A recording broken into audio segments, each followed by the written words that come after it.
அனைவருக்கும் வணக்கம். இப்ப நம்மளோட நியூ இயர் 2024 வரப்போகுது. இந்த நியூ இயர் வந்துருச்சு அப்படின்னாவே எக்ஸாம் எழுதுற குழந்தைங்களுக்கு ஒரு பயமும் சேர்ந்து வந்துருது. இன்னும் ஒரு மாசத்துல நம்மளோட எக்ஸாம் நம்ம ஃபேஸ் பண்ண போறோம், போர்டு எக்ஸாம் வரப்போகுது அப்படின்ற டென்ஷனும் அதிகமா இருக்கு. அதாவது 10th 12th படிக்கிற குழந்தைங்க பார்த்தோம் அப்படின்னா குழந்தைங்களை விட பேரண்ட்ஸ்க்கு அதிக டென்ஷன் இருக்கும். என் பையன் என் பொண்ணு எப்படி மார்க் எடுக்க போறாங்கன்னு தெரியலையே அப்படின்ற மாதிரியான டென்ஷன் அவங்களுக்கு அதிகமா இருக்கும். குழந்தைங்களை விட பேரண்ட்ஸ்க்கு தான் அதிகமா இருக்கும். இந்த சமயத்துல குழந்தைங்களுக்குன்னு சில டிப்ஸ் நான் இங்க கொடுக்கலான்னு இருக்கிறேன்.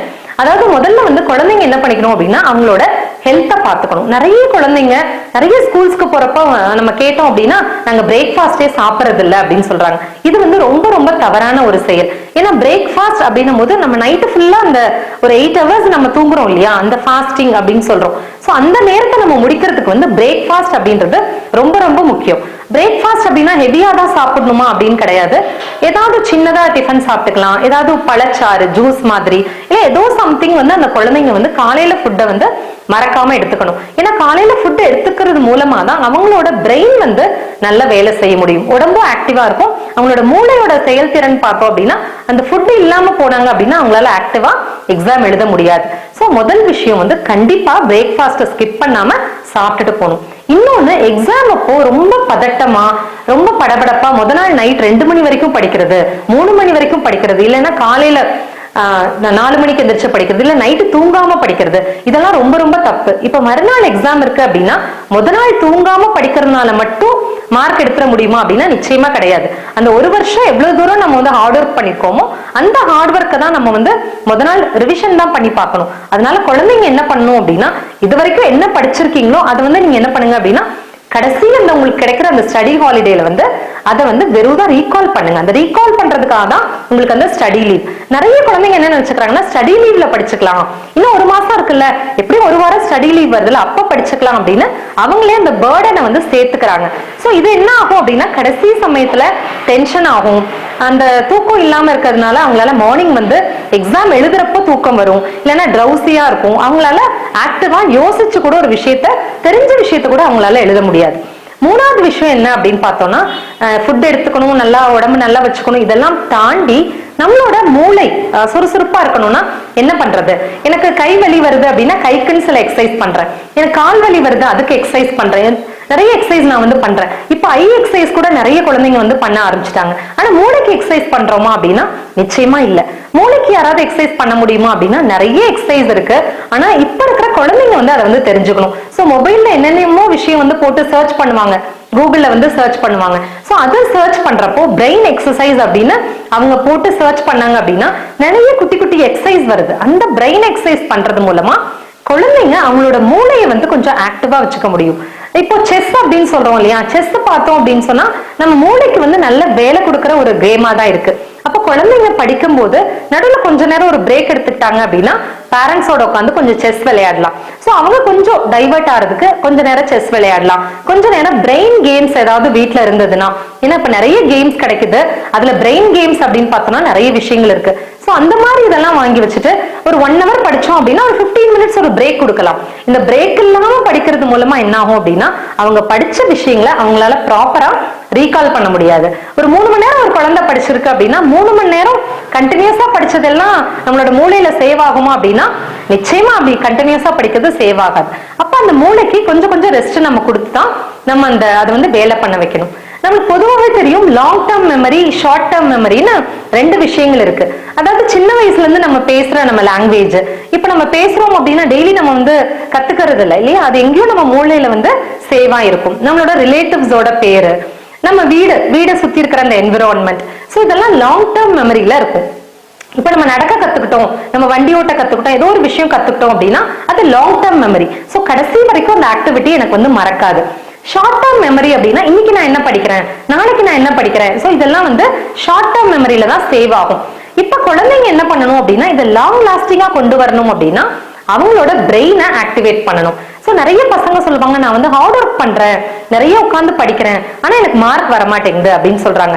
இதற்கு முக்கிய காரணம் என்ன அப்படின்னா அவங்க ப்ராப்பரான விதத்துல படிச்சு ப்ராப்பரா அதை மெமரைஸ் பண்ணல.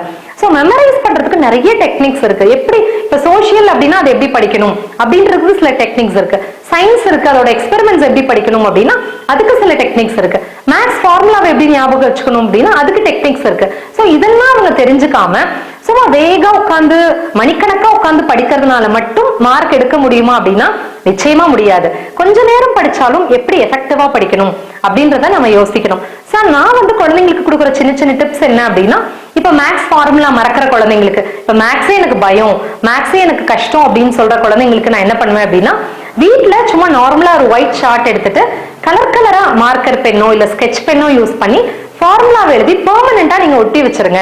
ஏன்னா எக்ஸாம் வர்றதுக்கு முன்னாடி ஒரு 3-4 மந்த்ஸ் முன்னாடி இதை ஒட்டி வச்சுட்டாங்க அப்படின்னா அவங்க காலைல எந்திரிச்சோடனே அது ஒரு தடவை பார்க்கலாம், சாப்பிட்றப்போ அதை பார்த்துட்டே சாப்பிடலாம், இல்ல வேற ஏதாவது ஒரு வேலை செய்யறப்போ இந்த மாதிரி அடிக்கடி அந்த ஃபார்முலா நம்ம கண்ணில் படுறப்போ இமேஜா வர்றப்போ ஸோ அது அவ்வளவு சீக்கிரத்துக்கு நம்ம மெமரியில இருந்து போகாது.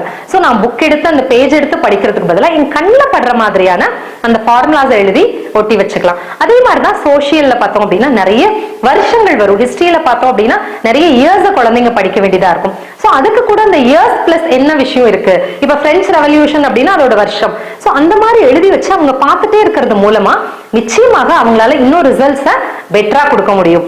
ஒரே ஒரு விஷயம் மட்டும் குழந்தைங்களும் பேரண்ட்ஸும் ஞாபகம் வச்சுக்கோங்க, எக்ஸாம் அப்படின்னா எந்த விதமான டென்ஷனோ பதட்டப்படவோ தேவையில்லை. ஏன்னா எக்ஸாம்ன்றது குழந்தைங்களுக்கு பழக்கப்பட்ட விஷயம் தான். அவங்க குழந்தையில இருந்து எக்ஸாம் எழுதி எழுதி எழுதி தான் ஒவ்வொரு வருஷமும் பாஸ் பண்றாங்க. அப்ப 10th போர்டு எக்ஸாம் சொல்றது மூலமா அந்த குழந்தைங்களுக்கு அதிகமான பிரஷர் நாம கொடுக்கிறோம். அதனால அந்த மாதிரி பிரஷர் நம்ம கொடுக்காம எப்படி ஸ்மார்ட்டா ஒர்க் பண்றது, ஏன்னா எல்லாமே ஸ்மார்ட் ஒர்க் தானே நம்ம லைக் பண்றோம் இல்லையா, அப்படி ரிமோட் போட்டோன்னே வேலை செய்யணும் அப்படின்னு நம்ம எல்லாமே ஸ்மார்ட்டா மாறிட்டு இருக்கோம். அப்ப நம்ம குழந்தைங்க கொஞ்ச நேரம் ஒர்க் பண்ணி அதிகமா ரிசல்ட் கொடுக்கணும் அப்படின்னா அவங்களோட பிரெயினும் ஆக்டிவா ஸ்மார்ட்டா இருக்கணும். அப்ப அந்த பிரெயின் எக்ஸசைஸ கண்டினியூஸா பண்ண சொல்லுங்க. நீங்க எங்கேயுமே தேட தேவையில்லை, குழந்தைங்களுக்கு நல்லாவே மொபைல் யூஸ் பண்ண தெரியுது. சோ மொபைல்ல வேற எதுவும் பார்த்து உங்களோட நேரத்தை வீணடிக்காம பிரெயின் கேம்ஸ் அப்படின்னு போடுங்க, பிரெயின் எக்ஸசைஸ் போடுங்க. சோ அந்த மாதிரி வர வீடியோஸை கொஞ்ச நாள் பிராக்டிஸ் பண்ணிக்கோங்க. ஒரு வாரம் பிராக்டிஸ் பண்ணதுக்கு அப்புறமா எக்ஸாம் வரைக்கும் கண்டினியூஸா அந்த பிரெயின் எக்ஸசைஸ் பண்ணுங்க. சோ இந்த மாதிரி பண்றது மூலமா நீங்க படிக்கிற விஷயத்த உங்களால நல்லா மெமரி பண்ணிக்க முடியும். சோ இந்த மாதிரியான விஷயங்கள் பண்ணாவே எக்ஸாம டென்ஷன் இல்லாம ஒரு மாதிரி அந்த பயம் இல்லாம உங்களால ஃபேஸ் பண்ண முடியும், எல்லாராலையும் ஜெயிக்க முடியும். எக்ஸாம் அப்படின்றது காமனான விஷயம் தான். சில பேர் நல்லா பண்ணுவாங்க, சில பேர் ஆவரேஜா பண்ணுவாங்க, சில பேர் கம்மியா பண்ணுவாங்க. ஆனா அது மட்டுமே லைஃப் கிடையாது. எக்ஸாம் மட்டும்தான் என்னோட வாழ்க்கை அப்படின்னு யாராலையுமே வாழ்ந்துட முடியாது. சோ அதையும் தாண்டி உலகத்துல எவ்வளவு விஷயங்கள், சாதிக்க வேண்டிய விஷயங்கள் எவ்வளவு இருக்கு. அதனால நீங்க எதிர்பார்க்கிற மார்க் நிச்சயமா உங்களுக்கு வரும். அதற்கு நீங்க ஹார்ட் ஒர்க் மட்டும் இல்லாம ஸ்மார்ட் ஒர்க் பண்ணுங்க. இது வரைக்கும் நிறைய ஹார்ட் ஒர்க் பண்ணிருப்பீங்க, அதெல்லாம் ஒரு பக்கம் வச்சுட்டு ஸ்மார்ட்டா எப்படி மார்க் எடுக்கிறது அப்படின்ற மாதிரி நிறைய டெக்னிக்ஸ் இருக்கு. சோ அதெல்லாம் பயன்படுத்திக்கோங்க. நிறைய உங்களோட மூளையை இன்னும் ஷார்ப்பா வச்சுக்கணும், ஆக்டிவா வச்சுக்கணும். நிறைய மூளை சம்பந்தமான கேம்ஸை விளையாடுங்க. டைம் இருக்கும் போதெல்லாம் அந்த பேரண்ட்ஸோட உட்காந்து செஸ் விளையாடுறது, இல்ல ஏதோ ஒரு விஷயத்த உங்களோட மூளைக்கு வேலை கொடுத்துட்டே இருங்க. அதே மாதிரி பேரண்ட்ஸும் என்ன பண்ணலாம் அப்படின்னா, இது குழந்தைங்களுக்கு மட்டும்தானா அப்படின்னா பேரண்ட்ஸ் கூட அப்படிதான். அவங்க வலது கையில செய்யற வேலைகளை கொஞ்சம் லெஃப்ட் ஹேண்ட்லயும் செய்ய ஆரம்பிக்கலாம். சோ அந்த மாதிரி செய்யறது மூலமா நம்மளோட ரைட் பிரெயினும் லெஃப்ட் பிரெயினும் ஒரே மாதிரி வேலை பண்ண ஆரம்பிக்கும். இப்ப 2 பிரெயினும் ஒரே மாதிரி வேலை செய்யறப்போ நம்ம செய்யற வேலைகளை சீக்கிரமாவும் கஷ்டம் இல்லாம எஃபெக்டிவா நம்மளால செய்ய முடியும். சோ குழந்தைங்க சின்ன சின்ன அந்த எக்ஸசைஸை கொஞ்சம் ஸ்டார்ட் பண்ண ஆரம்பிங்க. நீங்க ரைட் ஹேண்ட்ல எழுதுற குழந்தைங்களா இருந்தா லெஃப்ட்ல எழுத ட்ரை பண்ணுங்க. பட் நீங்க பெர்ஃபெக்ட்டா உங்களால எழுத முடியாது, பட் ட்ரை பண்றது மூலமா உங்களுக்கு ஒரு கான்பிடென்ட் வரும். ரைட் சைட்ல வரைஞ்சிட்டு இருக்கிற குழந்தைங்க லெஃப்ட்ல வரையறதுக்கும் சைமல்டேனியஸா ட்ரை பண்ணுங்க. அப்ப இந்த மாதிரியான எக்ஸசைஸ்லாம் உங்களோட மூளையை வலுப்படுத்தும். யாரையாவது திட்டணும்னா நம்ம சொல்றோம் கொஞ்சமாவது மூளை இருக்கா அப்படின்னு நம்ம கேட்கிறோம் இல்லையா, மூளை நிறைய இருக்கு. நம்ம எல்லாருக்குமே ஒரே விதமான மூளை தான், ஒரே விதமான. இப்ப மொபைல்ல எப்படி நம்மளுக்கு இவ்வளவு தூரம் நம்ம சேவ் பண்ணலாம் அப்படின்ற மாதிரி மெமரி இருக்கு இல்லையா, ஜிபி இருக்கு இல்லையா, அந்த மாதிரி நம்ம மூளையில பார்த்தோம் அப்படின்னா நிறைய ஜிபி நம்ம யூஸ் பண்ணாமலே வச்சிருக்கோம். இதெல்லாம் யூஸ் பண்ணோம் அப்படின்னா ப்ராப்பரா அதை எப்படி யூஸ் பண்ணும் அப்படின்றது நாம தெரிஞ்சுக்கணும். சும்மா ஏதோ நான் படிக்கிறேன், மணிக்கணக்கா உட்காந்து படிக்கிறேன் அப்படின்னு இல்லாம இனிமே படிக்கிறத கொஞ்சம் அழகா பிளான் பண்ணி சிஸ்டமேட்டிக்கா படிங்க. எக்ஸாம பயப்படாம ஃபேஸ் பண்ணுங்க. சோ எல்லாருமே நல்லா எழுதுவீங்க. எல்லாருமே லைஃப்ல ஜெயிக்கிறதுக்கு தான் நம்ம இருக்கோம். So all the best.